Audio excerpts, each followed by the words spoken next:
No me rompan las pelotas con presentaciones pelotudas que hoy me levanté con la tanga corrida. Estoy para mandar a todo el mundo a la recalcada bueno, te felicito.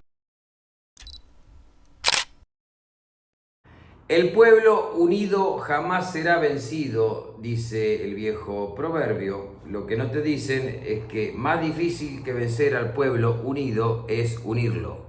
El pueblo unido te voy a dar. No puedo organizar un asado con 15 personas. ¿Qué me está pidiendo? Una unión entre partes nunca es una concordancia absoluta. Vamos a esperar, está de acuerdo todos en todo, no nos juntamos más. Esto es así desde que el mundo es mundo. Las uniones son hijas de las necesidades de toda la vida. Nos juntamos para emboscar un mamut, para derrocar un emperador o para comer un asado.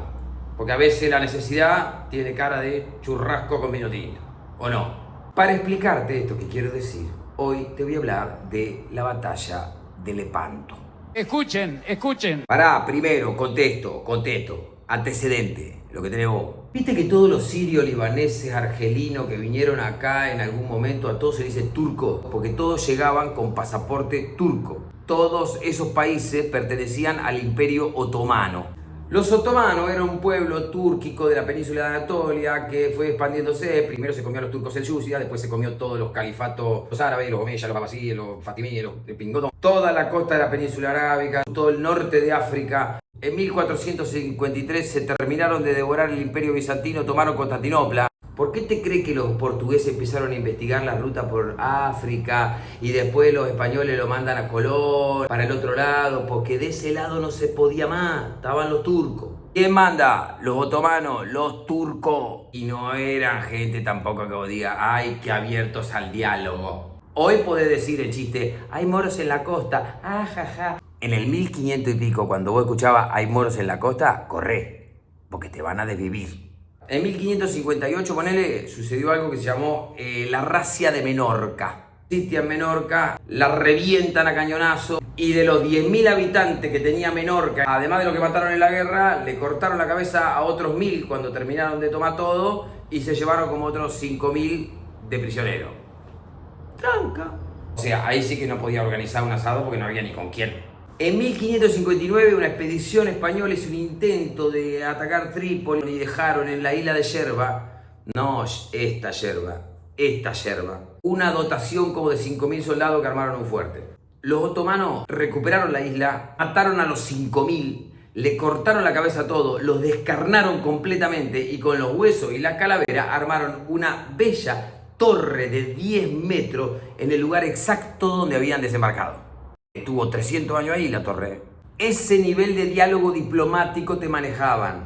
En 1560 y pico, los caballeros de la isla de Malta y al sur de Sicilia habían resistido heroicamente un asedio otomano. Se había comido como un tercio de la población de la isla, pero los otomanos en esa habían perdido.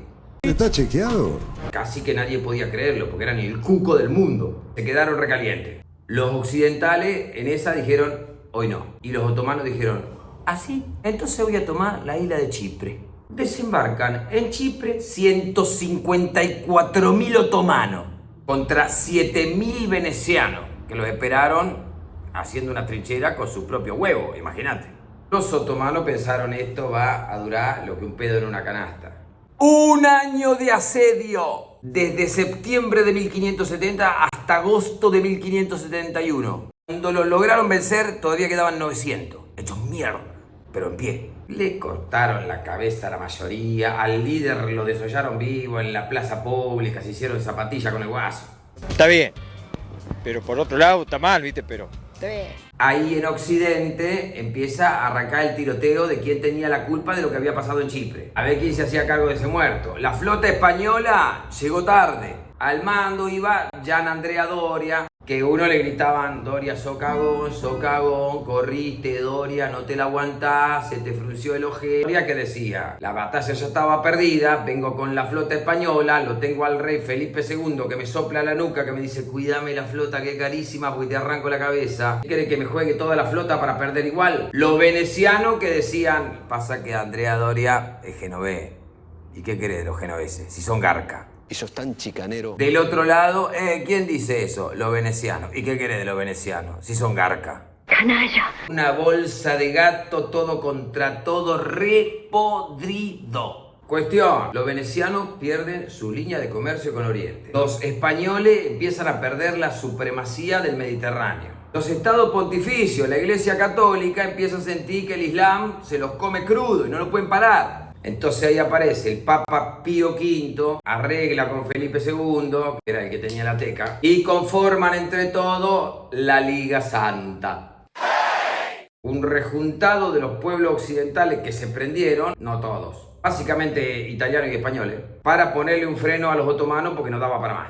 Para ese entonces, ya estamos en agosto, septiembre de 1571. Más o menos en octubre, el Mediterráneo cierra.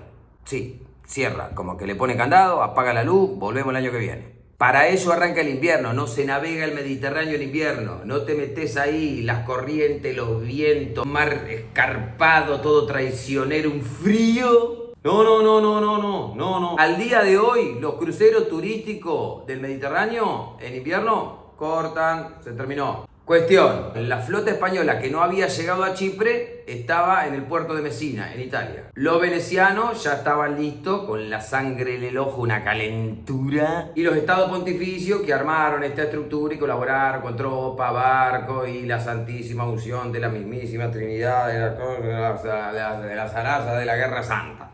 Más Génova, más Malta, más Nápoles, más Sicilia. Más apurémonos porque octubre ya, winter is coming. Te queda una semana para navegar el Mediterráneo y cerrá, porque se termina todo. Los agentes de inteligencia del ejército otomano se dan cuenta que los occidentales están armando esta.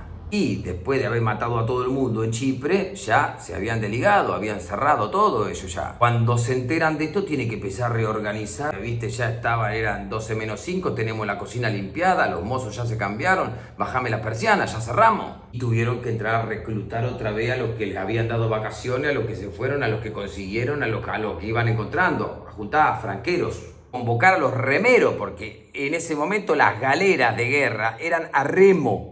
Al frente de la Liga Santa, Juan de Austria. Hermano bastardo del emperador español Felipe II, formado de chiquito para jugar en grandes ligas, valiente, aplicado, carismático, galán, simpático, don de gente, el amor de todas las vecinas del barrio, todas la quieren de yerno. Jovencito, 26 años, pero formación no le faltaba. Venía a dirigir, pero también a aglutinar un poco la cosa adentro de Nido de Serpiente, que estuvo más veces a punto de romperse que de continuar. Los viejos marinos experimentados lo miraban y decían, este pendejo nos dirige.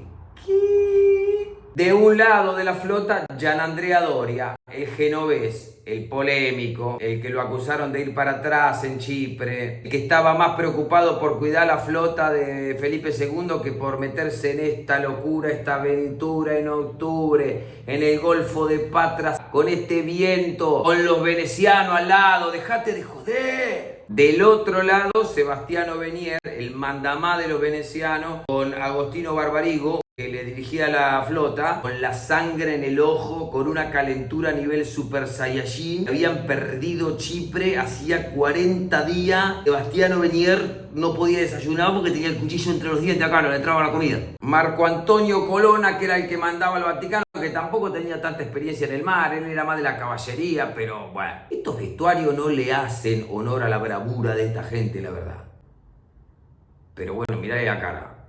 Parece que salió del penal de Sierra Chica anteayer. En el fondo, de retaguardia, con un refuerzo de galeras, Álvaro de Bazán. El viejo. Lo mandamos al pibe para que tenga don de mando, para que muestre, viene de parte del rey. Pero el que sabe, sabe, es el viejo. Eso por el lado de la Liga Santa. Del lado de los otomanos, otro Dream Team. Contra los venecianos, Siroco. No, ese Siroco no.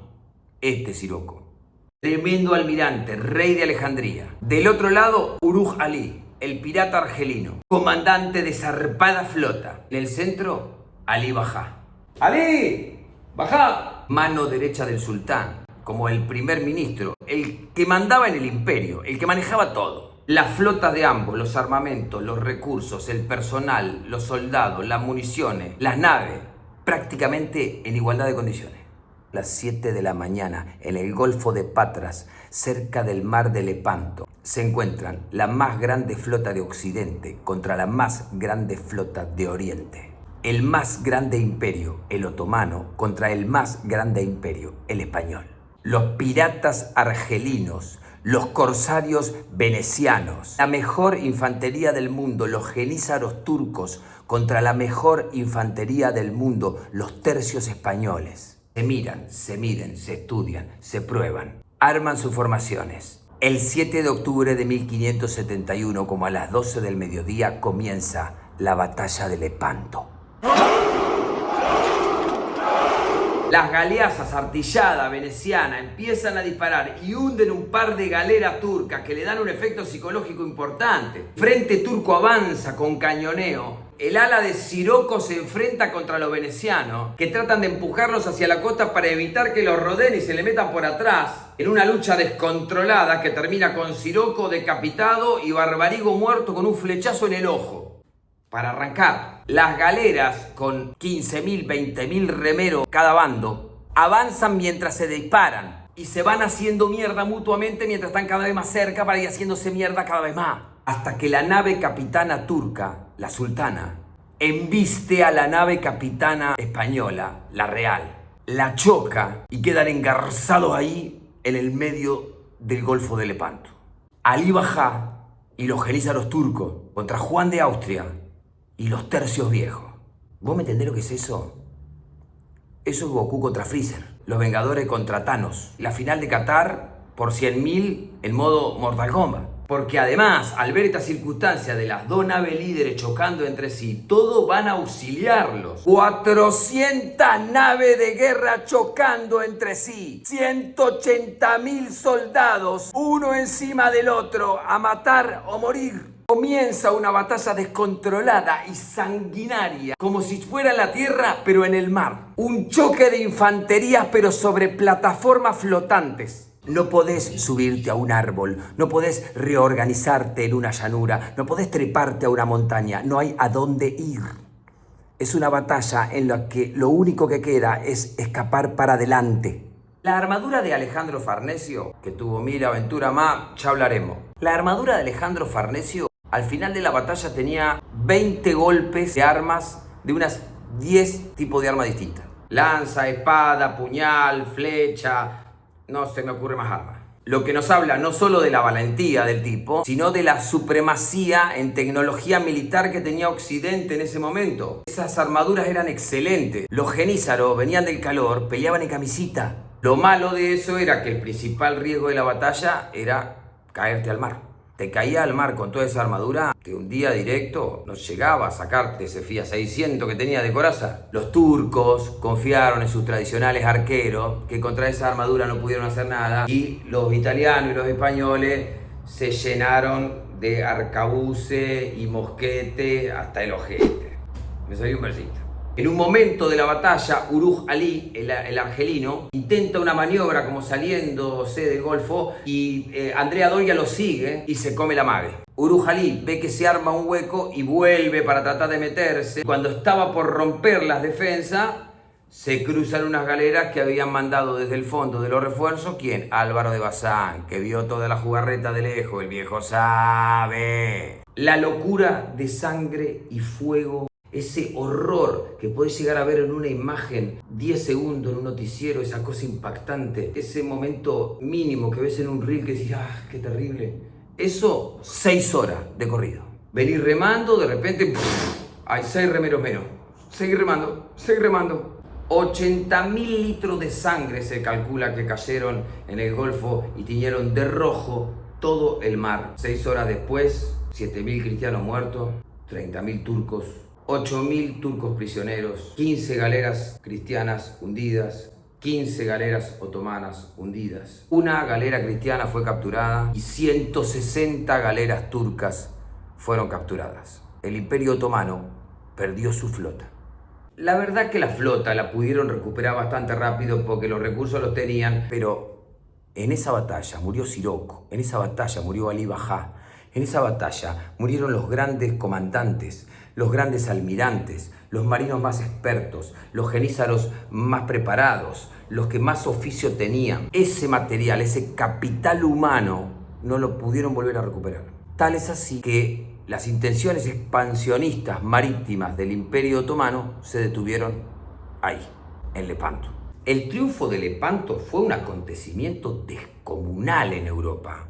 Fue como cuando terminó la Segunda Guerra Mundial, ¿entendés? Pero en 1571, o sea, fiesta, locura total. Toda Europa estuvo una semana en pedo celebrando esto. ¿Vos sabés lo que era haberle podido ganar a los otomanos? Haberle dicho, hasta acá muchacho, poder eliminar de tu léxico la frase «hay moros en la costa». Era vivir, literalmente. Tuvo que llegar el siglo XX para que vuelva a haber una batalla de una magnitud similar a esa. Y así todo, nunca, creo, se volvieron a chocar dos potencias marítimas hegemónicas en una batalla así, tan frontal. Creo que nunca más. Si te acordás de algo, contame acá, pero creo que nunca más pasó. Hubo un jovencito de 24 años que supo estar en aquella gesta. La noche anterior tenía fiebre y le dijeron que se retire del frente y él se negó, quiso combatir.